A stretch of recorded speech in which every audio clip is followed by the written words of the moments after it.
you can't have 3 wives. Ngemali yadede. Abantu bakhuluma Imali yabaningi. Imali lezi isebenza yakithi. Umuntu onemali emhlabeni. Yonke le mali isebenza abantu. Akuyona yini. Iyalima emakhaya. Uyakhuluma madoda eXhosa yalizwa lithi uthile lozosichitha isithembu. Mina ngisazoba nomvenda lana, ngibe nomthonga, ngibe nompedi, nomntwana nginaye, umsuthu. Hello guys and welcome back to Reality Rewind. Please like and subscribe. I absolutely appreciate it. Guys, I feel sorry for Utirelo so much. I feel sorry for her because I feel like the relationship that she has with Mpumelelo is not a healthy relationship, both emotionally, healthy wise. It's not healthy. That relationship is not, that's not you guys, it's not even something to flaunt.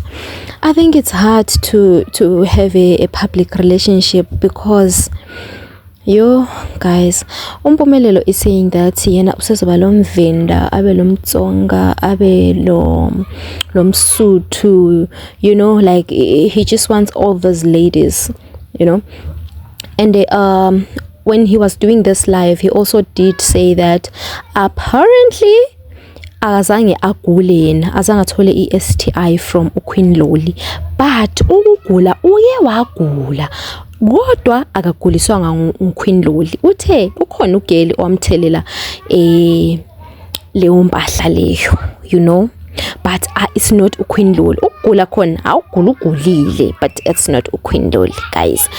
So it seems like Utirelo nje usazoshitshela guys emtholampilo, usazohamba umtholampilo as long. Oh guys, I'm so sorry about the noise on the background. My kids are here, but we have to work job. We have to gossip.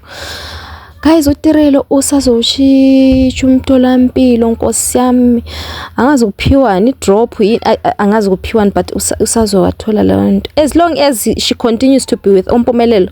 Isibhedlela sazoshitsha. I know what people be like, oh, you don't know what's going on in their relationship. No, we know.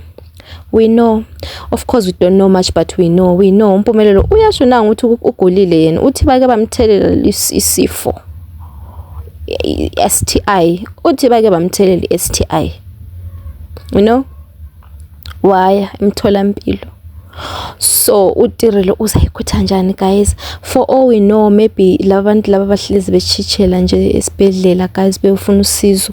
Awunkosi yami ngaze ngamzwela Utirelo. Inhliziyo ngiyayesaba guys. Inhliziyo mayize lokho ithi hlala emfaneni noma nje kuthelela ama STI, hlala noma nje ebukisa ngayo kuhlambalaza nje ku internet, ekhuluma uthi yena usazothatha umvenda, thatha umpedi, athi umsuthu, Guys, he also said that if you are a man ungakaze nje utholi drop, like as in get medication ama STI, if you are a man ungakazitholela kusho ukuthi awukaboni lutho, meaning ukuthi uzishaya isifuba ke ngaleyo nto. Imagine your man saying that. No, I feel sorry for her, guys. Woman to woman, I feel sorry for her. Woman to a woman, she must live. We won't even judge. We won't judge. We will understand if she lives. Woman to woman, she must live. Because what the heck? No one deserves Mpumelelo, guys. No. No ways. Mpumelelo ugcwele ukudlala ekhanda. Guys, limbonile khuluma. Ngathi ngumntwana wase crash, yazi ngathi umntwana wase crash uthi khona ngisafuna ama goslosi, ngifune amazemba, ngifune sweet, ngifune yes guys, and then you say it's your boyfriend. No ways. Utirelo needs to live. No, we're not gonna judge, girl. Just live. You don't deserve this. Hypo. Uyasho nje utshela nje everyone, utshela nje on the internet uthi yena nje usazoshela nkosi yami